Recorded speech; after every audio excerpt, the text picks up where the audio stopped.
नमस्कार साथीहरू। पछिल्लो 2 वर्षमा जति हल्ला र चर्चा वा भनौं कन्ट्रोभर्सी सर्वोत्तम सिमेन्टको भएको छ, त्यो सायदै अरु कुनै सिमेन्ट कम्पनीको भएको होला। सेबुलका चेयरपर्सन भीष्मराज ढुङ्गानालाई पनि आफ्नो छोरीको नामबाट सर्वोत्तम सिमेन्टकै सेयर किनेको आरोप लागेको थियो। सर्वोत्तम सिमेन्टको IPO प्रकरणमा भ्रष्टाचारको बात लागेपछि नेपाल स्टक एक्सचेन्ज लिमिटेडको CEO पदबाट राजीनामा दिएर नेपाल इन्स्योरेन्स कम्पनी लिमिटेडको सञ्चालक बनेका चन्द्रसिंह साउदले प्रचलित कानून विपरीत सेयर कारोबार गरेको पाइएको छ। 3 वर्ष अगाडि यानी 2077 माघ 2 गते नै बुक बिल्डिङ मेथडबाट IPO निष्कासन गर्न साधारण सभाबाट पारित गरिसकेको यस सर्वोत्तम सिमेन्टले धेरै समयसम्म तन्किएको विवाद पश्चात यही फागुनको 13 गतेदेखि IPO निष्कासन गर्ने भएको छ। यस कम्पनीले यही फागुनको 13 गतेदेखि जेनरल पब्लिक यानी आम सर्वसाधारणको लागि बुक बिल्डिङ मेथड मार्फत IPO निष्कासन गर्न लागेको छ। त्यसैले आजको यस भिडियोमा हामी सर्वोत्तम सिमेन्टको IPO रिभ्यू एवं फन्डामेन्टल एनालिसिस लिएर हजुरहरूको सामु प्रस्तुत भएका छौं। यानी यस कम्पनीले कुन मेथडबाट कसरी के कति IPO निष्कासन गर्न लागेको छ, यस कम्पनीको बिजनेस मोडल के हो, यस कम्पनीले IPO मार्फत उठाएको रकमलाई केमा युज गर्ने बताएको छ, यस कम्पनीको फन्डामेन्टल यसकै सेक्टरका अरु कम्पनीहरू यानी घोरै सिमेन्ट र शिवम सिमेन्टसँग कम्पेयर गर्दाखेरि यस कम्पनीले कस्तो देखिन्छ त, र यस कम्पनीको सेकेन्डरी मार्केटमा प्राइस कहाँसम्म पुग्न सक्छ त, यस कम्पनीको पोजिटिभ एस्पेक्टहरू के रहेका छन्, यस कम्पनीको नेगेटिभ एस्पेक्टहरू के रहेको छ, यस कम्पनीको भविष्यमा ओपनिङ रेन्ज कति हुन सक्छ, र यस कम्पनीको शेयरलाई सर्ट टर्मको लागि होल्ड गर्दा ठिक होला कि लङ टर्मको लागि पनि होल्ड गर्दा ठिक होला त। यी सबै प्रश्नहरूको जवाफ म हजुरलाई यस भिडियो मार्फत दिने प्रयास गर्नेछु। त्यसैले यो भिडियोलाई अन्त्यसम्म हेरिदिनु होला।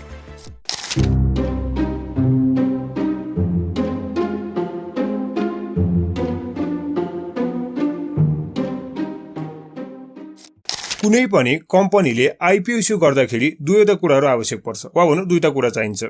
पहिलो IPO इस्यु गर्ने प्रोसेस यानी IPO इस्यु प्रोसेस, र दोस्रो IPO प्राइसिङ मेथड यानी IPO को प्राइस निर्धारण गर्ने प्रोसेस। र विश्वभरि नै IPO को मूल्य निर्धारण गर्ने दुईवटा तरिका छन्। पहिलो फिक्स प्राइस मेथड र दोस्रो book building method. Fix price method त हजुरहरूलाई थाहा छँदैछ। अहिलेसम्म जति पनि कम्पनीहरूले IPO इस्यु गरे, चाहे त्यो फेस भ्यालु 100 मा होस् या प्रिमियममा, त्यो सबै फिक्स प्राइस मेथडबाट नै इस्यु गरेका हुन्। भने दोस्रो हो बुक बिल्डिङ मेथड, जुन नेप्से यानी नेपाल स्टक एक्सचेन्जमा नै पहिलो पटक यस बुक बिल्डिङ मेथडबाट 360.9 रुपैयाँमा सर्वोत्तम सिमेन्टले IPO इस्यु गर्दैछ। यस बुक बिल्डिङ मेथड भनेको के हो, यसको फाइदाहरू के छन्, यसको बेफाइदाहरू के छन्, यसबाट कट अफ प्राइस कसरी निर्धारण गरिन्छ, यसमा फ्लोर प्राइस, बेस प्राइस लगायतका विभिन्न कुराहरू कसरी निर्धारण गरिन्छ भनेर डिटेलमा हामीले योभन्दा अगाडि नै बुक बिल्डिङ मेथड सम्बन्धी भिडियो बनाइसकेका छौं। त्यसैले यही कुराहरू फेरि यो भिडियोमा दोहोर्याउँदाखेरि यो भिडियो एकदमै लामो हुन सक्छ।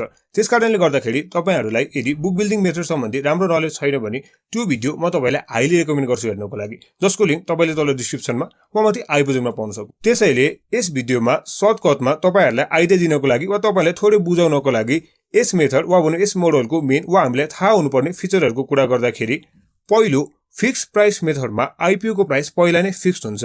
जस्तै फेस भ्यालुमा छ भने 100 वा 50 भइहाल्यो, वा प्रिमियममा भए फेस भ्यालुमा अतिरिक्त रकम थपेर 300 400 मा भयो, जस्तै Sonapur cement, Gorai cement, Shivam cement आदिको थियो। तर बुक बिल्डिङ मेथडमा भने सुरुमै प्राइस फिक्स गरिएको हुँदैन, यसमा भने प्राइस रेन्ज तोकिएको हुन्छ यति देखि यतिसम्म भनेर। दोस्रो फिक्स प्राइस मेथडमा IPO को सिंगल प्राइस हुन्छ, जस्तै 100 200 300, तर बुक बिल्डिङ मेथडमा प्राइस रेन्ज अफर गरिन्छ। जस्तै यस सर्वोत्तम सिमेन्टको प्राइस रेन्ज 601.50 देखि 401 को बीचमा क्वालिफाइड इन्स्टिट्युसनल इन्भेस्टरहरूको लागि अफर गरिएको थियो, जसमा 601.50 लाई सिलिङ प्राइस भनिन्छ भने 401 लाई फ्लोर प्राइस भनिन्छ। तेस्रो फिक्स प्राइस मेथडमा सबै इन्भेस्टरहरूको लागि सिंगल फेजमा नै IPO इस्यु गरिन्छ भने बुक बिल्डिङ मेथडमा क्वालिफाइड इन्स्टिट्युसनल इन्भेस्टर र जेनरल इन्भेस्टर गरी इन्भेस्टरलाई दुईटा टाइपमा छुट्याइन्छ। र नेपालको प्रचलित कानून अनुसार पहिला 40% शेयर क्वालिफाइड इन्स्टिट्युसनल इन्भेस्टरलाई इस्यु गरिन्छ भने त्यसपछि 60% जेनरल पब्लिकलाई इस्यु गरिन्छ, जुन सर्वोत्तम सिमेन्टले यही फागुनको 13 गतेदेखि हामी यानी जेनरल पब्लिकलाई इस्यु गर्न लागेको हो। त्यस्तै अन्तिम र चौथो पोइन्ट, फिक्स प्राइस मेथडको IPO को प्राइस हामीलाई सुरुदेखि नै थाहा हुन्छ यति हो भनेर, भने बुक बिल्डिङ मेथडमा भने इनिशियल प्राइस रेन्ज मात्र थाहा हुन्छ भने IPO को प्राइस भने क्वालिफाइड इन्स्टिट्युसनल इन्भेस्टरको बिडिङ प्रोसेस सकिएपछि मात्र निर्धारण गरिन्छ, जसलाई कट अफ प्राइस पनि भनिन्छ, जुन तपाईले यहाँ स्क्रिनमा पनि देख्न सक्नुहुन्छ, जहाँ कुमारी क्यापिटलले 406 मा बिड गरेको छ, साथै नागरिक लगानी कोषले 405 मा बिड गरेको छ। यसरी यो बिडिङ प्रोसेस कन्क्लुड गरिसकेपछि कट अफ प्राइस निकालिन्छ, जुन 401 रुपैयाँको आएको थियो र एक कट अफ प्राइसमा अब 10% डिस्काउन्ट गरेर पब्लिक यानी जेनरल पब्लिकको लागि शेयर इस्यु गरिन्छ र यसरी यानी यही 401 मा 10% डिस्काउन्ट गरेर 360.9 मा हामी जेनरल पब्लिकको लागि सर्वोत्तम सिमेन्टको प्राइस निर्धारण गरिएको हो।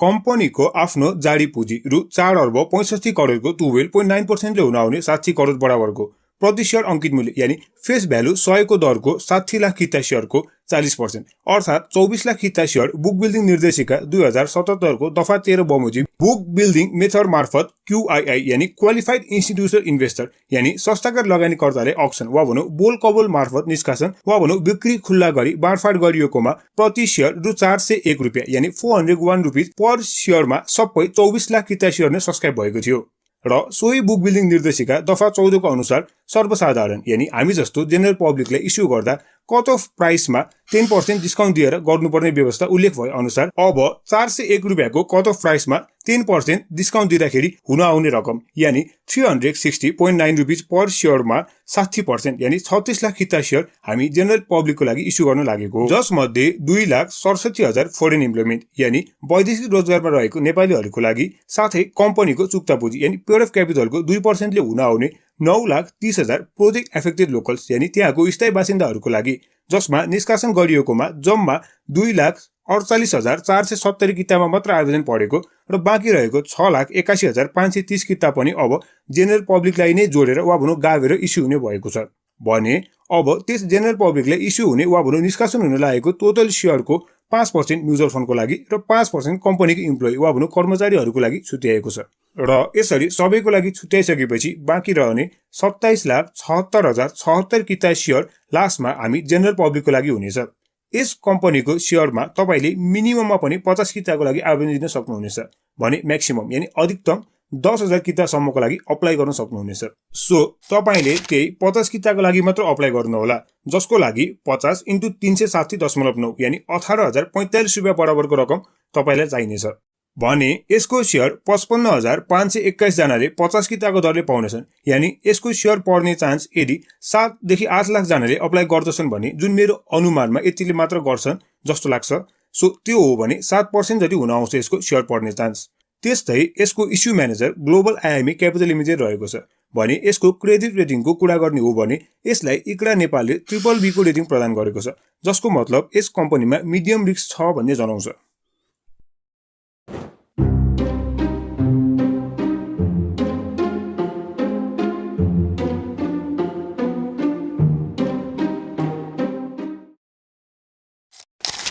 यस कम्पनीको अब बिजनेस मोडलको कुरा गर्ने हो भने चर्चित ग्रुप सौरभ ग्रुपको लगानी रहेको वा भनौं त्यसको अन्दरमा आउने यस सर्वोत्तम सिमेन्ट म्यानुफ्याक्चरिङ सेक्टरको कम्पनी हो, जसले ओपीसी र पीपीसी दुवै खाले सिमेन्ट उत्पादन गरी स्वदेश तथा विदेशमा समेत बिक्री तथा वितरण गर्ने गर्दछ र यस कम्पनी फेब्रुअरी 2014 बाट सञ्चालनमा आएको वा भनौं 2071 फागुन 11 गतेदेखि आफ्नो उत्पादन यस कम्पनीले सुरु गरेको हो।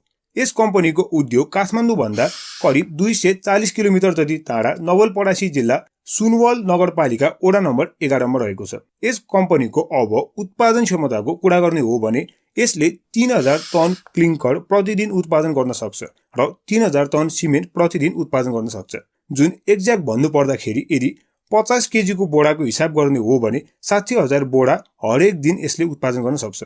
यस कम्पनीले आफूलाई चाहिने क्लिङ्कर आफै उत्पादन गर्छ भने अरु उद्योगहरूलाई पनि क्लिङ्कर बेच्ने गर्छ। यसको फ्याक्ट्री 30 बिघा भन्दा बढी क्षेत्रफलमा फैलिएको छ भने 200 प्लस इम्प्लोइ वा भनौं कर्मचारीहरू यसमा कार्यरत छन्। त्यस्तै अब कुरा गरौँ आइपीओ इस्यु गरेर उठाउने रकमलाई यस कम्पनीले केमा युज गर्ने प्लान गरिरहेको छ भनेर।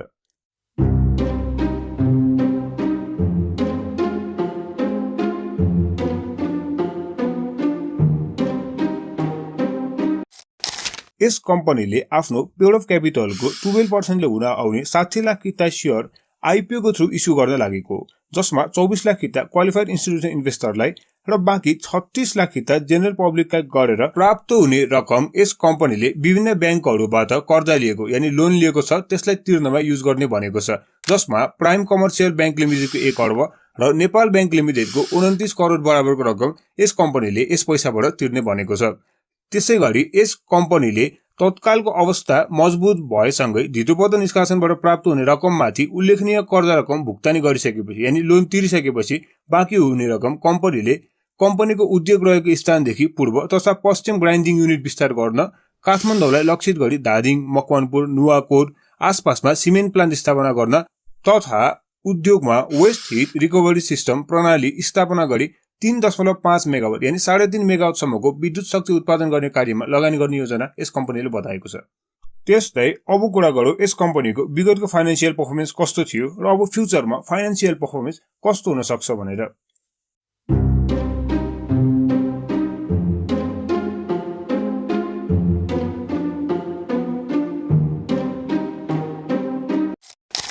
पेयर अफ क्यापिटलको कुरा गर्ने हो भने हाल यस कम्पनीको पेयर अफ क्यापिटल यानी चुक्ता पुँजी 4 अर्ब 5 करोडको रहेको छ भने आइपिओ जारी गरे पश्चात यानी इस्यु गरे पश्चात यस कम्पनीको पेयर अफ क्यापिटल बढेर 4 अर्ब 65 करोडको हुनेछ भने फ्युचरमा पनि यसले आफ्नो पेयर अफ क्यापिटललाई नबढाउने यानी 82, 83 सम्म नबढाउने भनेर भनेको छ। रिजर्भ एन्ड सरप्लसको कुरा गर्ने हो भने यस कम्पनीको रिजर्भ हरेक वर्ष बढिरहेको छ भने आइपिओ पश्चात यस कम्पनीको रिजर्भ झन्डै 5 अर्बको हुने यस कम्पनीले प्रक्षेपण गरेको छ। नेटवर्थ पर शेयरको कुरा गर्ने हो भने पनि यस कम्पनीको नेटवर्थ हरेक वर्ष बढिरहेको छ भने हाल यस कम्पनीको नेटवर्थ पर शेयर 185.46 रुपिसको रहेको छ। त्यस्तै इपीएस यानी अर्निङ पर शेयरको कुरा गर्ने हो भने हाल यस कम्पनीको अर्निङ पर शेयर 5.28 रुपिसको रहेको छ र यसको अर्निङ पर शेयर किन घटेको भनेर भन्नुहुन्छ भने यदि तपाईले हाम्रो शिवम सिमेन्टको भिडियो हेर्नु भएको थियो भने मैले त्यहाँ पनि भनेको थिएँ कि अहिले सिमेन्ट इन्डस्ट्रीहरुमा एकदमै कम डिमान्ड छ सिमेन्टको, त्यसकारणले गर्दाखेरि यिनीहरूले आफ्नो फुल प्रोडक्सन क्यापेसिटीमा सिमेन्ट उत्पादन गरिरहेको छैनन् र साथै अन्य विभिन्न कारणहरूले गर्दा जस्तै देशमा रहेको मन्दी लगायत अरू कारणले गर्दा पनि अहिले सिमेन्टको डिमान्ड कम भएको कारणले यिनीहरूको इपीएस यानी अर्निङ पर शेयर घटेको हो। त्यस्तै अब जाउँ हामी हाम्रो नेक्स्ट पोइन्टमा। यस कम्पनीको फाइनान्शियल्सहरूलाई यसै सेक्टरको अरू कम्पनीहरू यानी शिवम सिमेन्ट, सोना सिमेन्ट र घोडै सिमेन्टसँग कम्पेयर गर्दा यस कम्पनीको रिजर्भ घोडै सिमेन्टको भन्दा कम देखिन्छ, जहाँ घोडै सिमेन्टको रिजर्भ सबैभन्दा बढी छ भने यस कम्पनीको रिजर्भ आइपिओ जारी गरे पश्चात उठ्ने रकमले गर्दाखेरि 5 अर्ब बराबर पुग्ने कम्पनीले प्रक्षेपण गरेको छ, जस हिसाबले घोडै पछिको सबैभन्दा धेरै रिजर्भ यस कम्पनीको हुनेछ। साथै यस कम्पनीको डेट टु इक्विटी रेशियो यानी यस कम्पनीको ऋण एकदमै कम भएकाले वा भनौँ आइपिओ जारी गरे पश्चात यस कम्पनीले आफ्नो ऋण जति चुक्ता गर्ने भएको कारणले गर्दाखेरि पनि घोडै सिमेन्ट भन्दा यो कम्पनी रिजर्भमा स्ट्रङ हुन्छ जस्तो मलाई लाग्छ। त्यस्तै नेट प्रफिट हेर्दाखेरि शिवमको सबैभन्दा बढी छ र अर्निङ पर शेयरको कुरा गर्ने हो भने पनि शिवम नै अगाडि रहेको छ। साथै नेटवर्थ पर शेयरको कुरा गर्दाखेरि चाहिँ घोडै सिमेन्ट यस कम्पनी भन्दा अगाडि देख्न सक्छौं। सो अब कन्क्लुजनमा भन्नु पर्दाखेरि यस कम्पनीको अरू सेक्टरहरूसँग यस कम्पनीलाई तुलना गर्दाखेरि यसको फाइनान्शियल स्ट्रङ नै छ भन्नुपर्छ। त्यस्तै अब जाउँ हामी हाम्रो नेक्स्ट पोइन्टमा।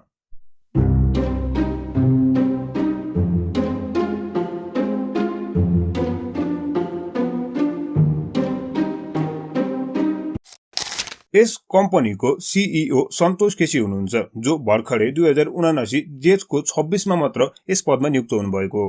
उहाँको अनुभव यानी एक्सपिरियन्सको कुरा गर्ने हो भने उहाँसँग ज्योति विकास ब्याङ्क लिमिटेडमा शाखा इन्चार्जको रूपमा 1 वर्षको कार्य अनुभव, पञ्चकन्या ग्रुपमा वित्त व्यवस्थापक तथा कम्पनी सचिव भई 2 वर्ष काम गरेको अनुभव रहेको छ। साथै यस कम्पनीको चेयरम्यान मिस्टर विष्णुप्रसाद नेउपाने हुनुहुन्छ। उहाँ उमेरले 58 वर्षको हुनुहुन्छ भने उहाँ एक सिभिल इन्जिनियर हुनुहुन्छ।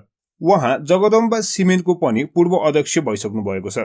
साथै यस कम्पनीको मेजर सेयरहोल्डरको कुरा गर्ने हो भने यस कम्पनीको चेयरम्यान यानी विष्णुप्रसाद नेउपाने जीसँग यस कम्पनीको सबैभन्दा धेरै 28.97% सेयर होल्डिङ रहेको छ भने मीना कुमारी अग्रवाल ज्यूसँग 22.73%, दुर्गा प्रसाद नेउपाने र टिकाराम नेउपानेसँग समान 9.64% भने तामाङ तेन्जिङ यानी तेन्जिङ तामाङ र नेहा अग्रवालसँग 6.69% सेयर होल्डिङ रहेको छ। आइपिओ जारी गरे पश्चात यस कम्पनीको प्रमोटर सेयर होल्डिङ 87.09% को हुनेछ भने बाँकी इन्स्टिट्युसनल इन्भेस्टर र जेनरल पब्लिकको गरी 13% बराबरको हुनेछ भने तपाईहरूले यहाँ ध्यान दिनुपर्ने कुरा चाहिँ के छ भने यस कम्पनीको प्रमोटर सेयर होल्डिङको लक इन पिरियड 3 वर्षको हुनेछ यानी 3 वर्षपछि प्रमोटरले आफ्नो सबै सेयर बेच्न पाउनेछन् र त्यो पब्लिकमा कन्भर्ट हुनेछ। अब कुरा गरौँ यस कम्पनीको फ्युचर डिभिडेन्ड र यस कम्पनीलाई लङ टर्मको लागि होल्ड गर्ने वा सर्ट टर्मको लागि मात्र होल्ड गर्ने भन्ने बारेमा।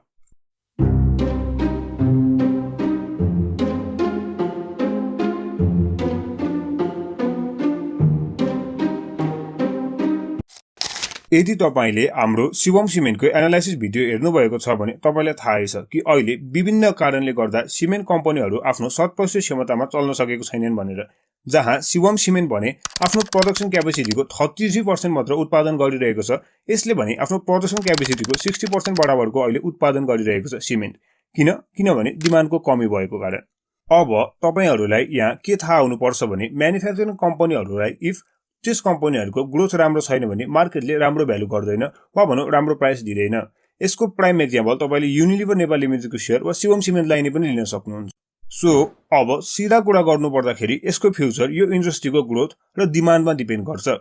इफ डिमान्ड इम्प्रुभ भयो भने त्यो ग्रोथ ल्याउन सक्ने दक्षता वा भनौं खुबी यस कम्पनी र यस कम्पनीको म्यानेजमेन्टमा छ।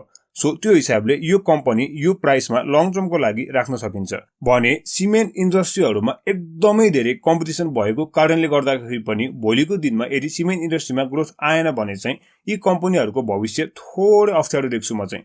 भने अब सर्ट टर्मको कुरा गर्ने हो भने यस कम्पनीको शेयर प्राइस 500 माथि मज्जाले पुग्छ जस्तो मलाई लाग्छ। त्यसकारणले गर्दाखेरि सर्ट टर्मको लागि पनि यस कम्पनीमा घाटा चाहिँ हुँदैन।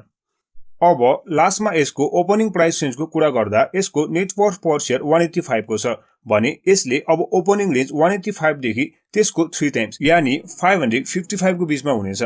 तर भर्खरै सेभनले अब पश्चात बुक बिल्डिङबाट आइपीओ आउँदाखेरि त्यस कम्पनीको आइपीओ को प्राइस नै ओपनिङ प्राइस हुने कुरा पनि ल्याएको थियो।